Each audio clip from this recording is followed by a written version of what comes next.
اعوذ باللہ من الشیطان الرجیم بسم اللہ الرحمن الرحیم۔ السلام علیکم ناظرین، آج ہم خواب میں ریشم کا کیڑا دیکھنے کے حوالے سے تعبیر بتائیں گے۔ اس سے پہلے اگر آپ نے ابھی تک ہمارے چینل کو سبسکرائب نہیں کیا ہے تو سبسکرائب کر کے گھنٹی کے نشان کو دبا دیں تاکہ آپ کو دیگر آنے والے خواب کی تعبیر سب سے پہلے مل سکے۔ چلیے اب چلتے ہیں خواب کی طرف۔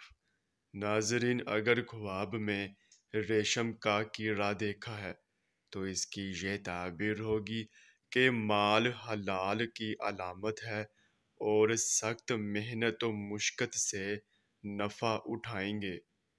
ناظرین، یہ تھی اس خواب کی تعبیر۔ چلیے اب چلتے ہیں، انشاءاللہ پھر ملاقات ہوگی، تب تک کے لیے اللہ حافظ۔